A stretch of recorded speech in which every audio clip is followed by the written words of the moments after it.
خاموش ہو جاؤ بھائی. تو جگنے کی رات کا مطلب کیا ہے؟ ہاں بھائی ہم لوگ آج چاہتے ہیں کہ کچھ بات دینی بات ہم اپنے بچوں کو بتا دیں، کیونکہ آج رات شب برات کی رات ہے اور اس کی فضیلت تو الحمدللہ ثابت ہے. 17 سے زیادہ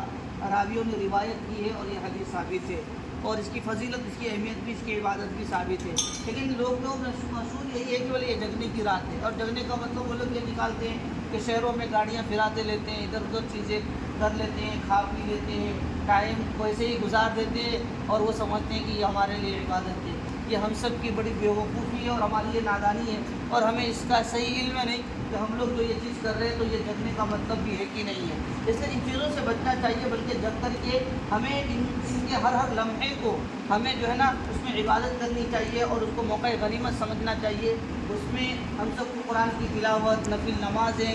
اور اسی طریقے سے زیادہ تر چیزیں دین کے اعتبار سے ہمیں کرنی چاہیے. اور اسی طریقے سے دیکھو ابھی ہمارے یہاں ایک مسئلہ بہت زیادہ یہاں بھی عروج پر ہے، ہر جگہ بلکہ ہے کہ قبرستان میں جانا. تو قبرستان میں جانے کی کیا فضیلت ہے؟ یہ بات یاد رکھیں کہ قبرستان نبی کریم صلی اللہ علیہ وسلم پوری زندگی میں 23 سال کے عرصے میں صرف ایک مرتبہ قبرستان شب برات کی رات میں چھپ کر کے گئے ہیں. کیسے چھپ کر کے گئے ہیں؟ تاکہ کسی کو اس کا علم بھی نہ ہو. ایک بات کا علم ہمیں اس سے بھی ہوتا ہے کہ اگر وہ چیز شریعت کے اندر عبادت سمجھی جاتی اور شریعت کا حصہ ہوتا اور شب برات کی رات کا حصہ ہوتا تو اللہ کے نبی صلی اللہ علیہ وسلم بجائے چھپ کر جانے کے وضاحت کے ساتھ اور اعلانیہ طور پر جاتے تاکہ لوگوں کو اس کا علم ہو اور لوگ بھی اس عبادت سے اور اس سنت سے محروم نہ ہو. اللہ کے نبی صلی اللہ علیہ وسلم چھپ کر کے گئے ہیں. اسی لیے اگر کوئی انسان، علماء نے مسئلہ لکھا ہے کہ اگر کوئی انسان پوری زندگی میں اپنی ایک مرتبہ نبی کریم صلی اللہ علیہ وسلم کی اس سنت پر عمل کرنا چاہیں کہ شب برات کی رات میں ایک مرتبہ چھپ کر قبرستان جانا چاہے تو اس کی اجازت ہے. باضابطہ یہ جماعت لے کر کے جانا، باضابطہ چراغوں کے ساتھ جانا اور بہت ساری ایسی چیزیں لے کر کے کرنا اور اس کو شب برات کا حصہ ماننا کہ یہ شب برات کی رات کا حصہ ہے، تو یہ کہیں بھی کسی بھی اعتبار سے مناسب نہیں ہے. اسی طریقے سے اس رات میں ہمیں ایک چیز کا اور علم ہوتا ہے کہ لوگ قبروں میں جب جاتے ہیں تو وہاں اوپر کیا لگاتے ہیں؟ پھول ڈالتے ہیں. اوپر پھول ڈالتے ہیں نا. اور دوسری کیا بات ہے کہ پھول کے ساتھ چراغاں روشنی بھی کرتے ہیں. حالانکہ قبروں میں روشنی نہیں کرنی چاہیے، لائٹیں نہیں جلانی چاہیے. اور اسی طریقے سے بہت سارے آگ لگا رہے ہیں. ہو سکتا ہے نیچے کسی قبر میں آگ لگی ہوئی ہو اور ایک آدمی اوپر بھی آگ لے کے کھڑا ہے. اچھا ہے بھائی تو بھی عذاب لے لے، تیرے اوپر اور عذاب مسلط کرنا.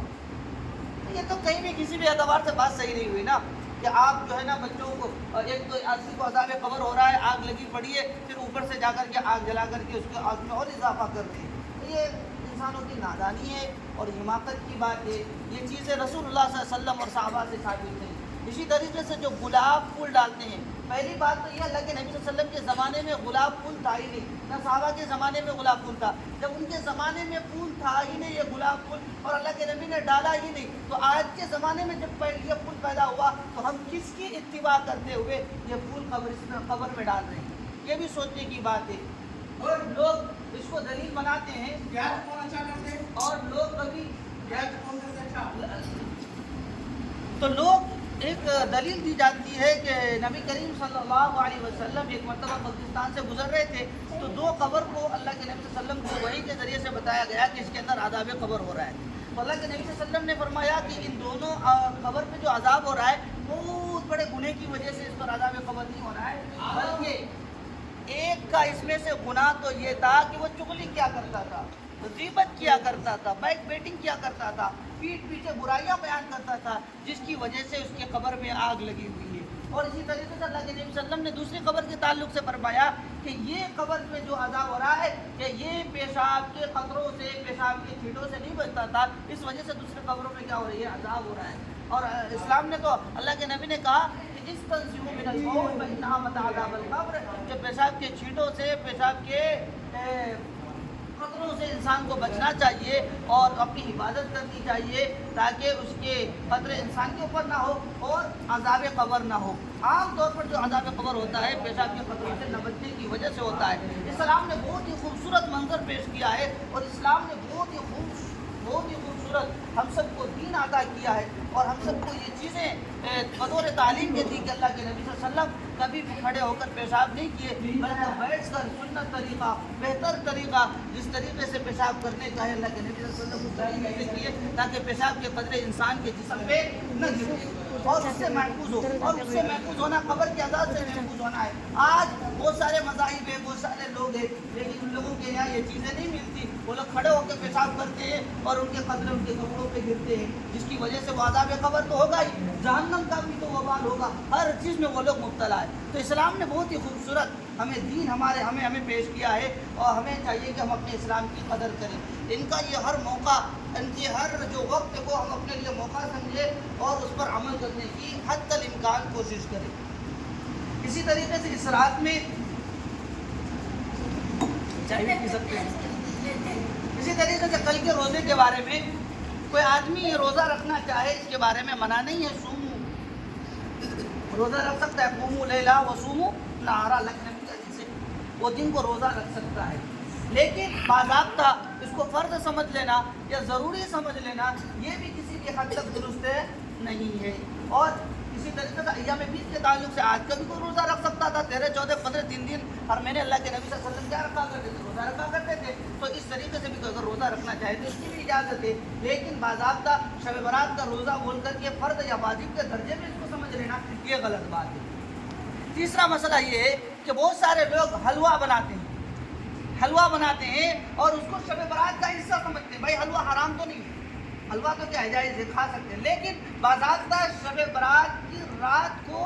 اس کا بنانا اور اس کو بنا کر تقسیم کرنا اور اس کو یہ سمجھنا کہ یہ دین کا حصہ ہے اور یہ شب برات کا حصہ ہے، تو بھائی شب برات کا یا دین کا حلوے سے کوئی بھی لینا دینا نہیں ہے۔ آپ کو حلوہ کھانا ہے، شب برات سے پہلے بھی کھا سکتے ہیں، بعد بھی کھا سکتے ہیں، اگر روزہ نہ کھا رہے اس روز بھی کھا رہے ہیں، اس میں کوئی بھی حرج نہیں، لیکن باضابطہ آپ نے اس کو سمجھ لیا کہ یہ دین کا حصہ ہے یا شب برات کا حصہ ہے، یہ کہیں بھی کسی بھی اعتبار سے درست نہیں۔ بعض بات تو یہ کہتے ہیں کہ اللہ کے نبی صلی اللہ علیہ وسلم کے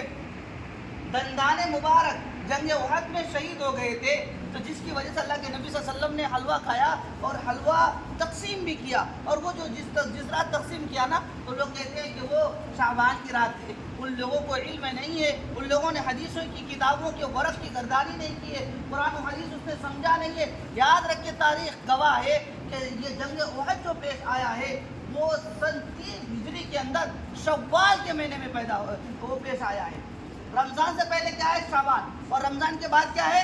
شوال۔ اب بتاؤ شوال میں تو شعبان کی شب برات تو آنا ہی نہیں ہے، تو یہ تو ذرا پاگل والی بات ہوئی نا۔ علم نہ ہونے کی وجہ سے لوگ اس طریقے کی بے تکی بات کرتے ہیں، اور بعض یہ بھی کہتے ہیں کہ حضرت حمزہ رضی اللہ تعالیٰ عنہ شہید ہوئے تھے اس وجہ سے حلوہ پکائے گئے تھے، یہ بھی بات کسی بھی اعتبار سے درست نہیں، وہ بھی جنگ احد کے اندر ہی شہید ہوئے تھے، اور جنگ احد 3 ہجری شوال کے اندر ہوا ہے، اور شوال سے شعبان کا اور شب برات کا کوئی بھی لینا دینا نہیں ہے۔ اسی طریقے سے چوتھا مسئلہ یہ بھی یاد رکھیں کہ شب برات کی جو رات ہے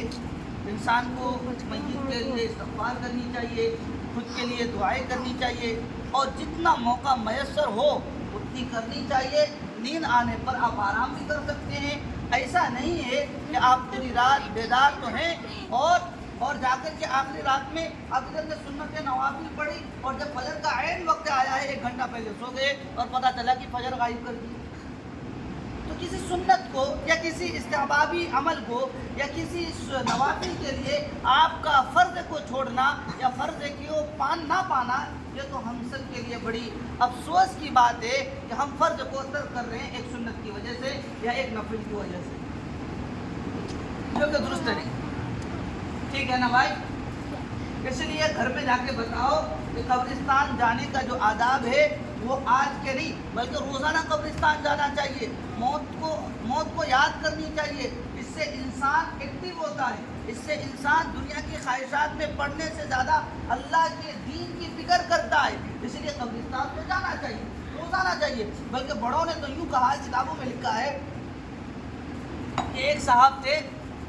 وہ قبر کھودتے تھے اور قبر کھود کر کے بیٹھ جاتے تھے، اور جب وہ قبر کھود کر کے بیٹھتے تھے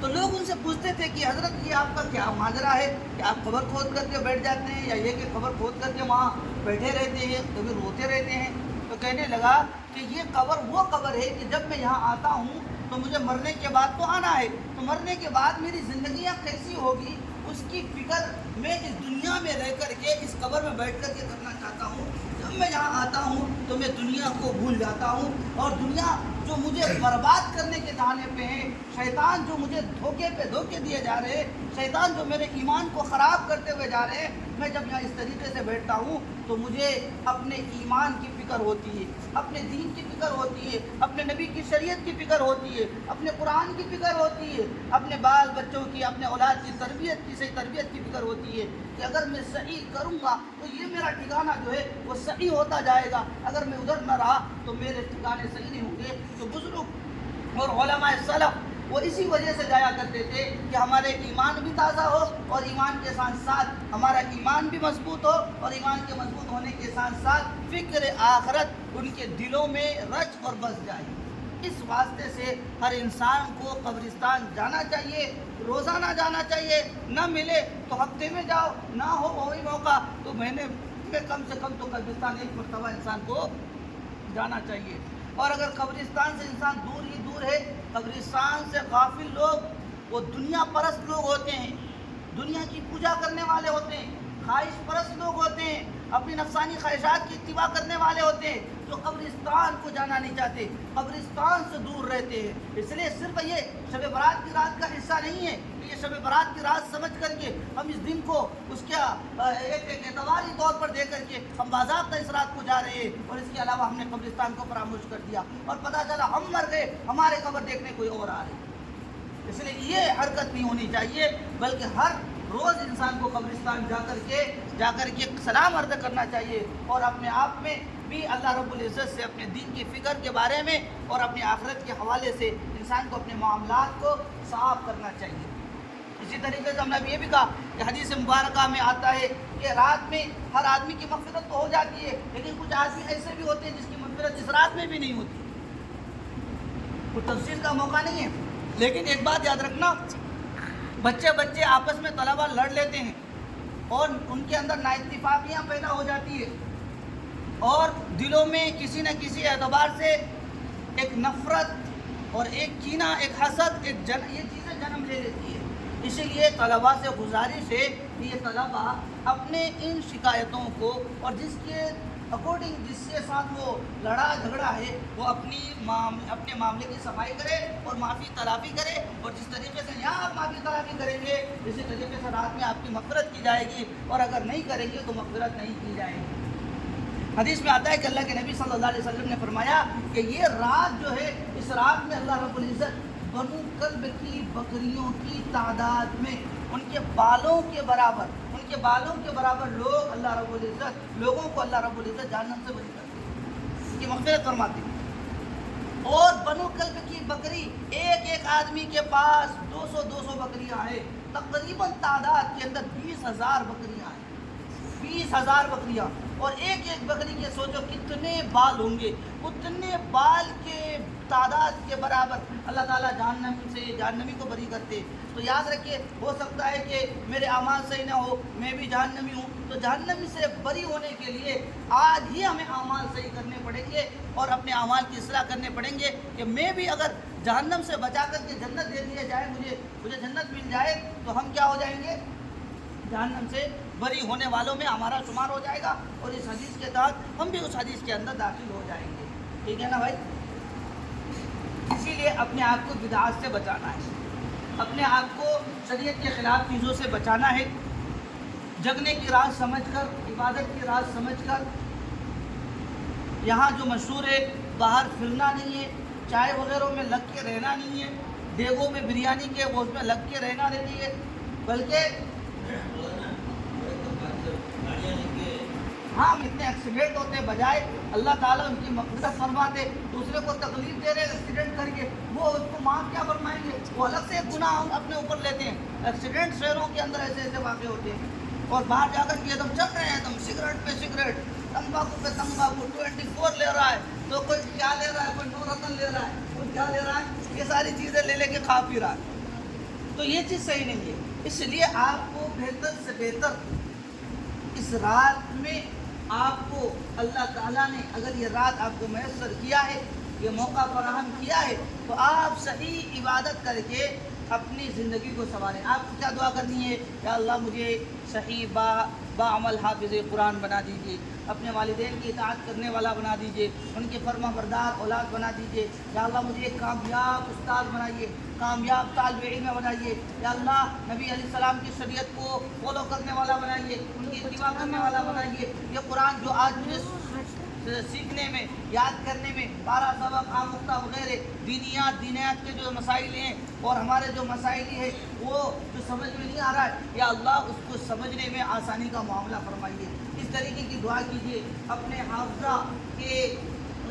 تیز ہونے کی دعا کیجیے، اللہ کے سامنے گر گرائیے، روئیے، انشاءاللہ آپ کا حافظہ بھی کیا ہوگا؟ تیز ہوگا۔ اور انہی باتوں کے ساتھ ہم اپنی بات کو مکمل کریں گے، پھر آپ لوگ کے کچھ سوال اگر ہوں گے تو اس سوال کا جواب بھی دیا جائے گا انشاءاللہ تعالی۔ وآخر دعوانا الحمدللہ۔